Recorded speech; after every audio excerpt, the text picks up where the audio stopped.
do assunto que está mexendo com a cabeça dos investidores, que está deixando muita gente ansiosa, querendo entender o que está rolando. Bom, tudo começou na sexta-feira. Isso quando a Cosan anunciou a compra de uma fatia da Vale. Lembrando que todas essas notícias vocês também conferem no nosso site, no suno.com.br/notícias, suno.com.br/notícias.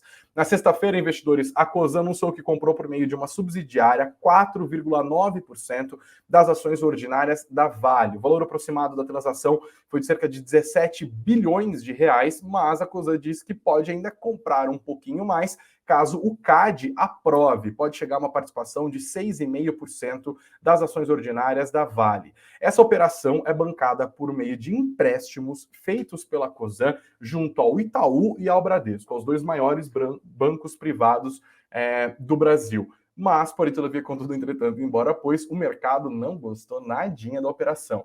A gente compilou alguns relatórios que foram divulgados entre sexta-feira e hoje, com a opinião de algumas casas bastante importantes. Por exemplo, o Credit Suisse destacou que os custos financeiros da transação são bastante altos e estranhou porque não vê entre Cosan e Vale uma sinergia, né, muito clara que seja entre as duas empresas. O Goldman Sachs, no seu relatório, viu um baita de um risco na operação e riscos de toda a ordem. Ele destacou os preços do petróleo, né, e sua enorme volatilidade, possíveis mudanças na produção de petróleo, como a gente acabou de ver por conta da OPEP, risco cambial também, inclusive associado a riscos políticos, e, falando em riscos políticos, risco de intervenção governamental nos preços dos combustíveis.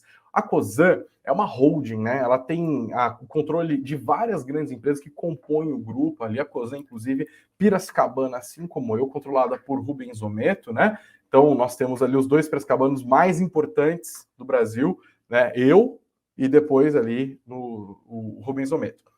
O Rubens Ometo, que é um dos homens mais ricos do Brasil, inclusive um dos maiores doadores para a campanha política já há várias eleições, né? A Cosan é dona da Rumo, a Cosan é dona da Raízen, que é uma joint venture feita com a Shell, ela é dono da Compass, que era antiga Comgás, tem várias empresas ali, né? Então eles operam no ramo de distribuição de combustíveis, porque eles também têm postos, eles operam na produção de combustíveis, de biocombustíveis por meio da Raízen, eles operam nas cadeias de logística por meio da Rumo e de outras empresas e de várias participações ali. Por isso o mercado ficou meio sem entender direito o que a Cosan quer ao fazer essa operação na Vale. A gente viu uma queda forte nos preços das ações da Cosan na sexta-feira e esse processo teve continuidade também nesta segunda-feira. Vocês encontram no nosso site aqui matérias, por exemplo, em 2 dias a Cosan afundou 15%. 15%. O mercado ainda vai tentando entender o que está rolando.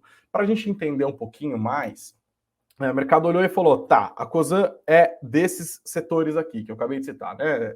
Biocombustíveis, logística, distribuição de combustíveis, gás. A Vale é uma mineradora. E aí eles fizeram esse investimento por meio de financiamento, ou seja, uma operação financeira que tem um custo embutido. Eles não pegaram o dinheiro que estava no caixa da Cosan e simplesmente compraram essa participação acionária de quase 5%, podendo ampliar isso para quase 6,5%.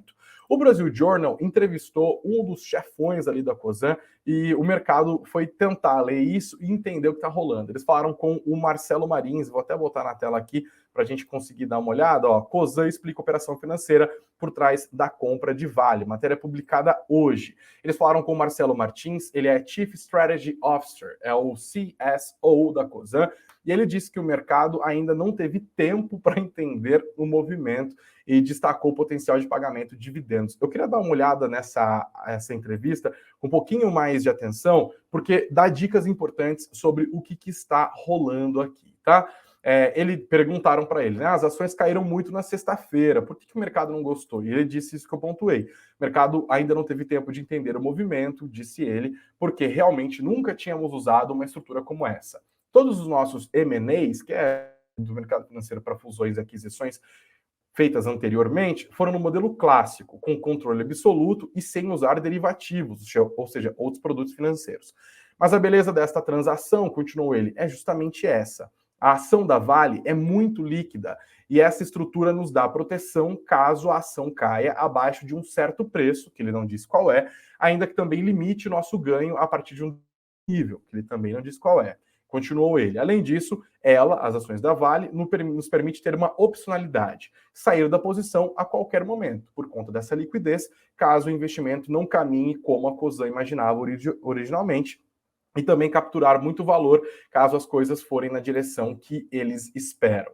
Ele explicou aqui por que eles estão entrando num negócio tão volátil. Afinal, a Vale ela está muito sujeita a determinados ciclos, né, de consumo, especialmente da economia chinesa.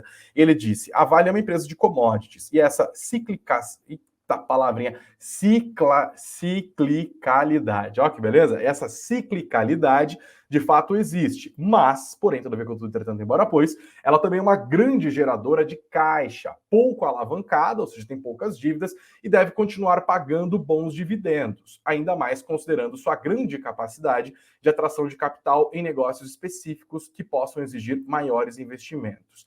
E aí destaca que o minério produzido pela Vale é de altíssima qualidade, vai ser importante para a transição energética global, diz que a Cosan tem muito a contribuir para uma mudança desse cenário, e aí ele descreve como que foi feita essa operação. Ele fala, olha, nós compramos 1,5% da empresa nesse momento.